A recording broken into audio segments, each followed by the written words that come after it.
Your 15 years here are over.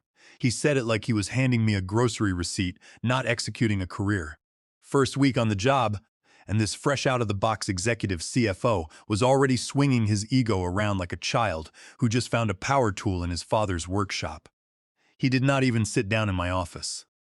He just strutted through the glass doorway like he owned the oxygen, adjusted the cuffs of his expensive white shirt, and dropped that sentence like he expected applause. I stared at him for exactly 3 seconds. That was all the time I needed to catalog his posture. Overconfident, his wristwatch far too shiny, his leather shoes immaculate, and his dark blue silk tie still carrying factory creases. That crease told me everything I needed to know. This man had not earned one real day of sweat in this building. He had never pulled an all-nighter during an emergency enterprise resource planning migration, never reconciled a variance report while accounting systems collapsed around him, and never quieted an auditor during a high-stakes compliance review. So I did not yell. I did not slam my palms on the mahogany desk. I simply smiled. Real calm, real smooth. Good luck with the quarterly reports, I said. He blinked. You could see the subtle flicker in his eyes. He had come into my office expecting tears, panicking, or perhaps a desperate begging speech listing my mortgages and family obligations. I provided none of those reactions. I stood up, unhurried. 49 years of quiet confidence moving through my shoulders. I picked up my favorite ceramic coffee mug, the one with the sarcastic comic text printed on the front, and set it gently into a heavy cardboard box. Beside the mug, I packed my personal ergonomic wireless mouse, a worn notebook filled with system architecture diagrams, and a tiny origami paper crane that a junior analyst had folded for me during a brutal Q3 audit 4 years ago. That silly paper crane was a souvenir from surviving 60-hour work weeks, 4 major software platform shifts, and 1 full-blown corporate audit that I had personally guided to safety. Security will escort you from the premises immediately, he added, raising a hand in a dismissive gesture, as though I might pocket the office stapler on my way out. Sure, I said softly, just as soon as I log out. I did not need to make a scene, nor did I need to sabotage a single server. Everything critical was already encrypted, automated, and governed by strict systemic security protocols. My digital calendar entries were completely clear. My personal documentation files were compressed and archived, but the real heartbeat of the entire corporate enterprise, the predictive financial forecasting platform that dictated multi-million-dollar supply chain orders and acquisition models, was a different story altogether. I picked up my box and walked out of the corner office I had occupied for nearly a decade. Past the young intern who remained glued to his smartphone, past Sandra from payroll who mouthed the words, "He is going to regret this," without even blinking, and past the quiet rows of cubicles where I had spent half my adult life. There was no exit interview. No standard farewell email broadcast to the department. Just a respectful nod from Harold, the senior building security guard, who looked far more embarrassed by the CFO's sudden impulse than I was. I stepped through the front glass doors and into the morning sunlight. The crisp autumn air hit my face like a clean slate. 15 years. 15 long years of staying past sunset, eating cold dinners from vending machines, holding volatile departmental budgets together through sheer engineering discipline, and receiving annual performance assessments that routinely labeled me a quiet, dependable asset. Turns out that in modern corporate speak, quiet asset is just polite shorthand for disposable overhead. But being treated as disposable does not mean you are powerless. Not when the core financial algorithm, the complex predictive engine that executive leaders relied upon to make $90 million acquisition decisions, ran entirely on custom scripts I had authored, proprietary data pipelines I had designed, and mathematical weightings I had refined over 15 years. I had never hidden those formulas, but I had built them with rigorous self-healing architecture and strict biometric validation protocols to prevent unauthorized tampering. Management had never asked how the engine functioned. They only demanded that the graphs look impressive during board reviews. When an arrogant newcomer starts swinging a broad axe without examining the root system of the forest, he usually learns a hard lesson about gravity. I walked to my sedan, placed the cardboard box in the trunk, and turned the key in the ignition. I left behind something far more consequential than a coffee mug. I left behind a silent digital countdown, buried within millions of lines of financial code, waiting for the moment it would be called upon to speak.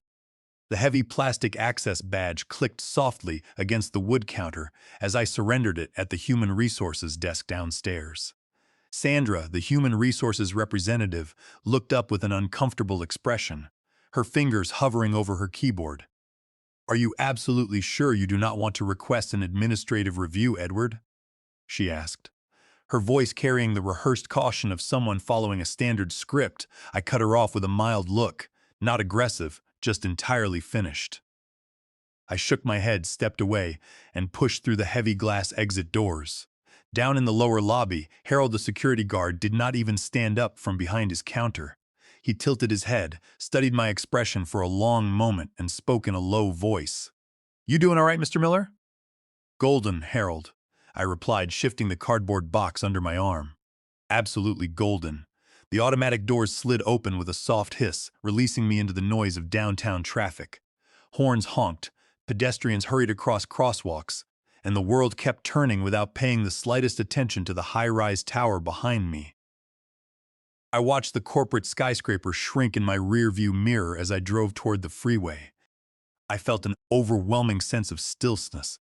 No anger, no bitterness, just an acute awareness of what was coming. The financial forecasting engine was programmed with an automatic security quarantine.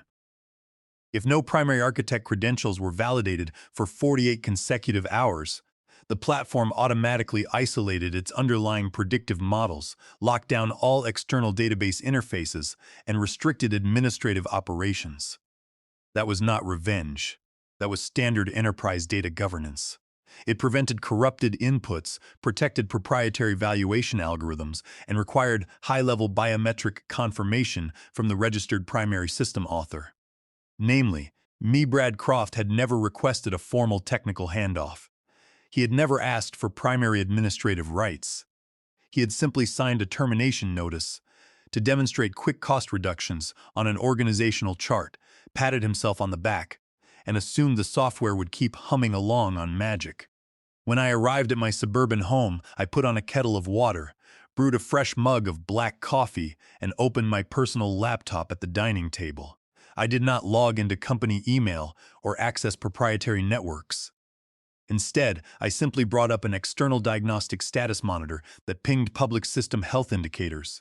At 2:43 in the afternoon, the corporate network recorded its first unauthorized administrative override attempt against the primary forecasting engine, Redelt. Access denied. Diagnostic alert, invalid security key. 3 automated reboot triggers initiated. Quarantine countdown active, 47 hours and 12 minutes remaining. I took a slow sip of coffee and smiled. I did not need to lift a finger. Men like Brad Croft, who confuse formal authority with actual technical competence, always believe that confidence can replace knowledge. By Monday morning, Brad was already sending department-wide emails boasting about his upcoming presentation to the board of directors on Thursday.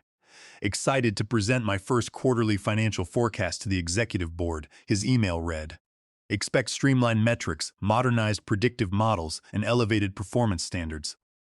Let us raise the bar together." Ride the bar, I thought to myself. The man had not even found the base of the ladder yet. Deep within the enterprise infrastructure, the structural cracks were already widening. On Monday afternoon, the financial forecasting platform flagged 2 major system anomalies. Brief warning alerts popped up on internal dashboards: formula structure unverified and master credential mismatch. Brad Croft personally logged into the IT ticketing portal, marked the alerts as legacy maintenance noise, and clicked resolve without typing a single explanatory comment. He was far too occupied refining his PowerPoint slide templates and searching for impressive business buzzwords. From my quiet kitchen counter, I watched the public system status logs update. The technical alerts were crisp and unambiguous. Forecasting module locked. Primary biometric authorization required. Operational fallback vault inaccessible. Enterprise security governance engaged. The system language was impersonal, but the underlying reality was devastating. Brad Croft was walking blindfolded into a high-stakes financial minefield. and he was dancing while he did it. By Tuesday afternoon, Brad called an emergency internal sync with the finance team to review quarterly projections. But when the team gathered around the conference display, the projected trend lines refused to generate. The screen flickered, displayed a static bar chart from 2 quarters prior, and froze completely. Sandra Davis, a sharp junior analyst on the team, cautiously raised her hand.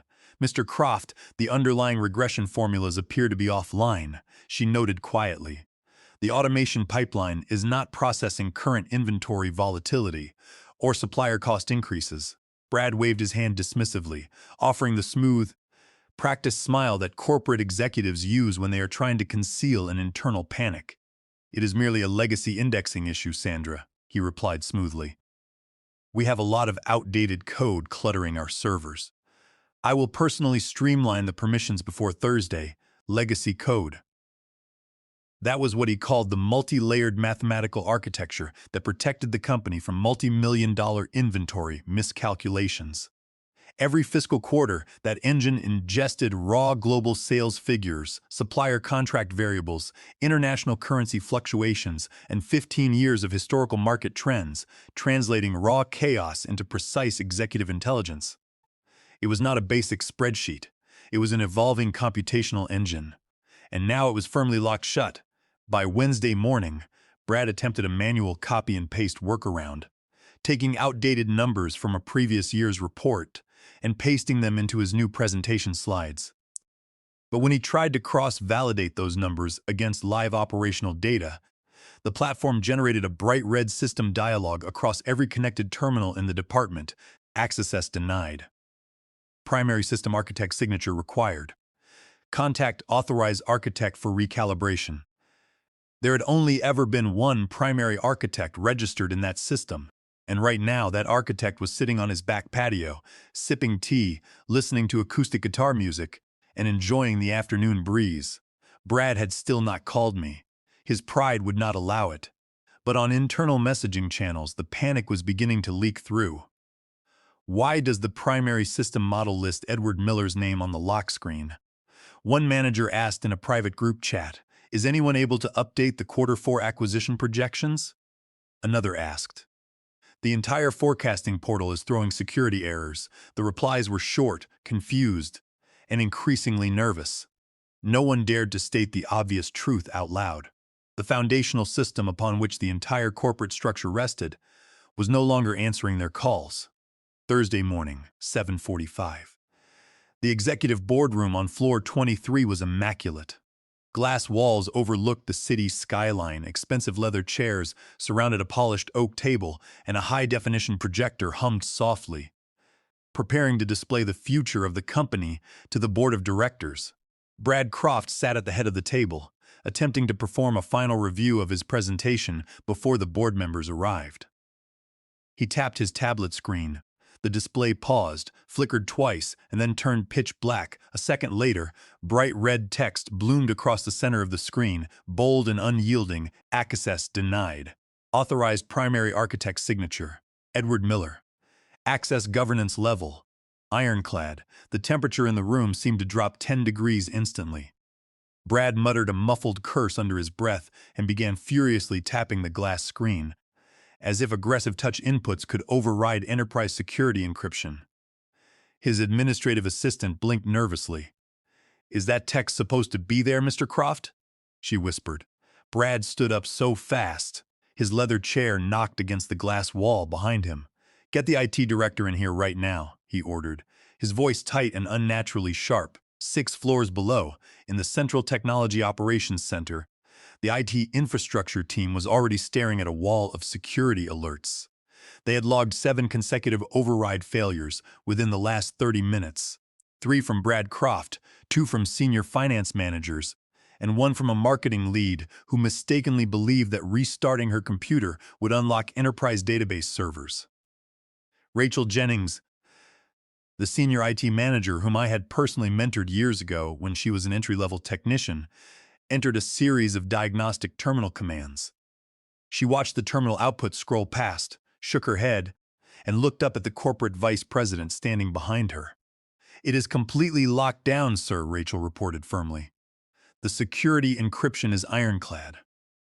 Edward built this module with multi-factor biometric validation. We cannot bypass the lock without executing a full database wipe.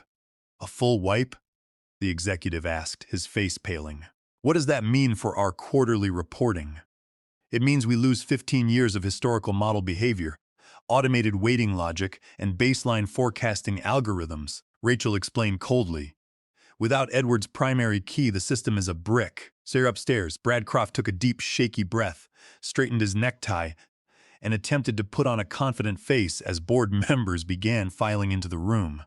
It is just a temporary technical glitch, Brad announced cheerfully to the assembling directors. A minor permissions rollover issue within our legacy software. Happens frequently during operational transitions. Legacy. There was that word again. He spoke it as if it were a dirty word, completely oblivious to the fact that the legacy he dismissed was the only thing keeping the enterprise from driving off a financial cliff. He opened a secondary deck built entirely on speculation, unverified estimates, and pure corporate bluster, all while subtly attempting to silence his smartphone as it vibrated continuously with automated system failure notifications. At home, I sat on my front porch with a second cup of hot coffee, watching my neighbor walk his golden retriever down the quiet street.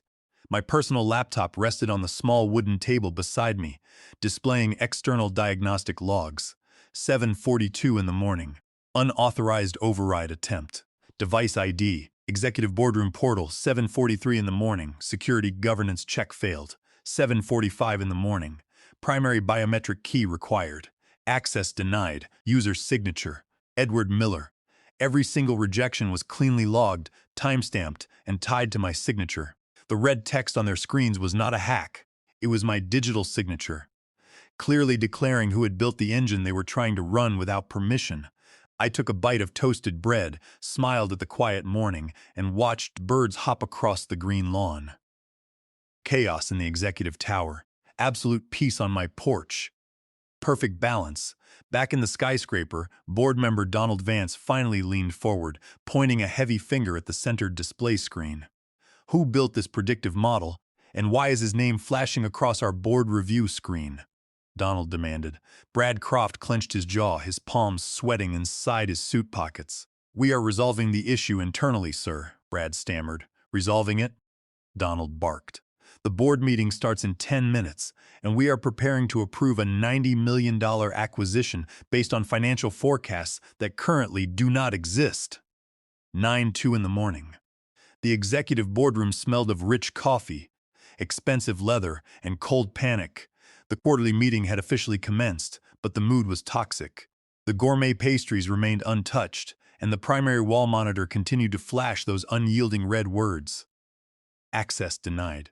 Primary architect. Edward Miller, where are the validated risk metrics for the logistics acquisition? Asked Franklin Pierce, a senior board member whose family had held shares in the company for 30 years.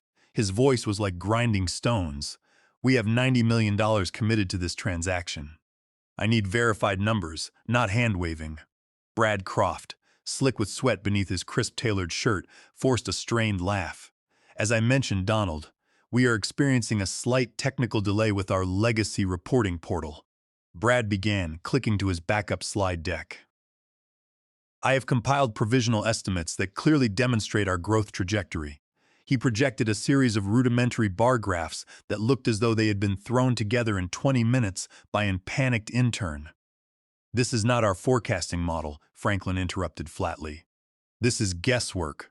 Well, Brad admitted, his voice dropping an octave. The main database file is temporarily restricted under security protocol. Why is Edward Miller's name displayed across the system lock? Asked a partner from an investment firm participating via video conference. He zoomed in on the shared video feed. Who is Edward Miller? Silence descended upon the room like a heavy curtain. Brad swallowed hard. Edward Miller was our senior financial architect. Brad stammered. He was recently transitioned out of the organization as part of our overhead optimization initiative. I am currently reconfiguring his access protocols. Transitioned out. CEO Richard Bennett spoke for the first time. His voice was dangerously quiet. You fired the chief architect of our financial modeling infrastructure 4 days before our annual board review? Brad shifted his weight nervously.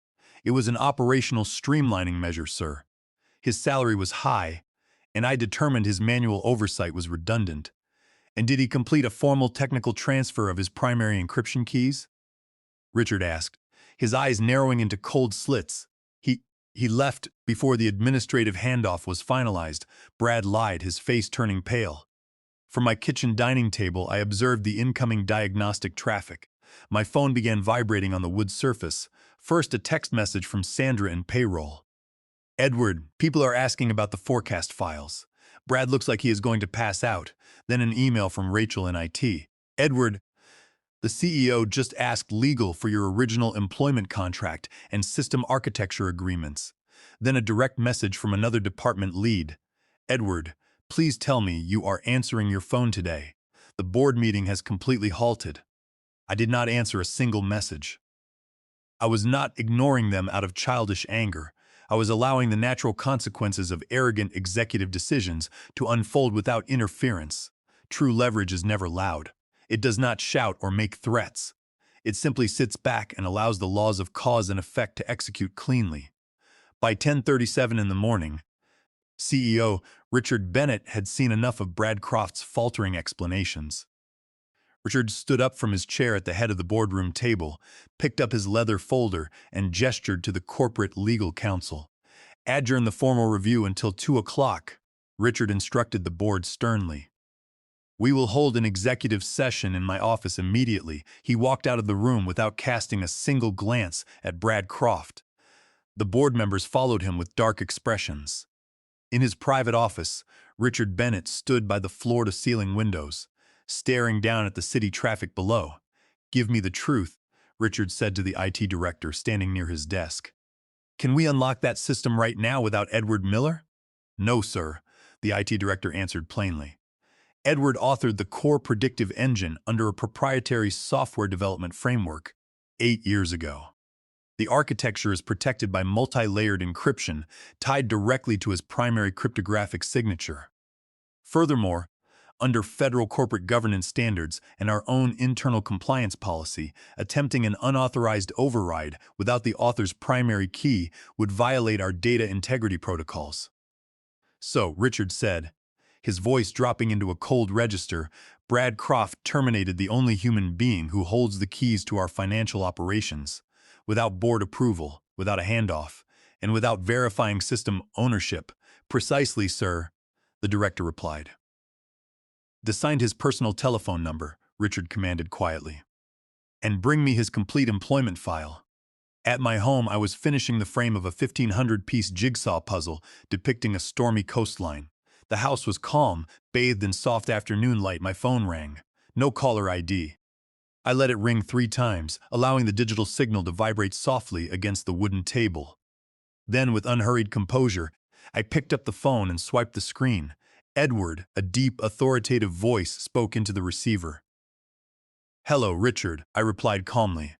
I will not waste your time with corporate pleasantries, the CEO said, his voice carrying the exhaustion of a man who had spent 3 hours dealing with arrogant mistakes. We have a major crisis here. The board meeting is halted, $90 million in pending transactions are frozen, and the entire forecasting engine is displaying your name accompanied by an access denied warning. I took a slow sip of water and leaned back in my chair. That is how the security governance was designed, Richard, I explained evenly. If primary administrative activity is absent for 48 hours, the platform automatically locks down to protect operational data integrity against unverified modifications. Richard exhaled slowly through his nose. Brad Croft made a catastrophic error, Richard stated plainly. He acted without authorization, without understanding our technical dependency on your work, and without consulting the executive board. We need you to return and restore system access immediately. I let the silence linger between us for several seconds. In negotiations, silence is where real power resides. That depends, Richard, I said quietly. Depends on what? He asked. It depends on whether you are seeking a quick temporary fix to survive today's meeting or a permanent structural solution for the organization. I am listening, Edward, Richard replied, his tone shifting from managerial demand to serious negotiation. If I return, I said clearly, it will not be under informal consulting arrangements or band-aid fixes. I require full corporate reinstatement as chief systems architect, with an explicit mandate reporting directly to you and the board of directors.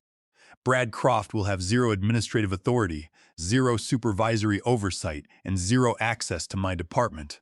Understood. Richard agreed without a moment's hesitation. Furthermore, I continued, my compensation package will be restructured to reflect my actual market value and technical ownership, including full back pay for wrongful termination and a binding executive retention agreement. And finally, I will be granted full budgetary authority to recruit 2 senior engineers to document and scale the infrastructure properly, so the company is never again vulnerable to executive ignorance. Richard was silent for 2 full seconds before responding. Agreed, Edward, Richard said firmly. Everything you outlined is completely fair. Can you be in the executive boardroom at 9 o'clock tomorrow morning? I will be there, Richard, I replied. I hung up the phone, stepped out onto my back deck, and looked up at the blue sky. True power does not need to raise its voice. Sometimes it simply steps aside, lets foolish men crash into their own hubris, and waits for the phone to ring. Friday morning, 9 o'clock sharply. I walked through the main glass doors of corporate headquarters wearing a tailored dark gray jacket, sharp slacks, and a clean white shirt. No rushed steps, no anxious glances. The lobby receptionist looked up as I approached, her mouth slightly opening in surprise. Mr. Miller, she gasped softly. Are you expected? They are waiting for me upstairs, I replied with a warm smile. I took the executive elevator directly to floor 23. When the polished doors slid open, the atmosphere in the hallway was thick with tension. Staff members were walking quickly with folders, whispers trailing behind them. I pushed open the frosted glass doors of the primary boardroom. The entire executive team was present. CEO Richard Bennett sat at the head of the table, flanked by senior board members Donald Vance and Franklin Pierce. In the far corner of the room sat Brad Croft. His crisp suit looked crumpled, his tie was loose at the collar, and his face was pale. Thank you for coming, Edward, Richard Bennett said, standing up to greet me with a firm handshake. I set my leather laptop bag on the table, unzipped it calmly, and removed my computer. I connected an HDMI cable to the room's main projection system. The large wall screen flickered, displaying the familiar red lockdown interface, access denied. Primary architect, Edward Miller. Before we proceed with system restoration, Richard Bennett said, turning his attention to the corner of the room, we have one final administrative matter to settle. Richard looked directly at Brad Croft. Mr. Croft, your employment with this enterprise is terminated immediately for gross negligence, breach of fiduciary duty to shareholders, and misrepresenting critical operational capabilities to the board of directors. Security is waiting outside to escort you from the building. Brad's mouth opened, but no words came out. He looked around the table, desperately seeking a single supportive glance from the board members he had tried so hard to impress. Not a single person met his eyes. Franklin Pierce turned a page in his folder without looking up.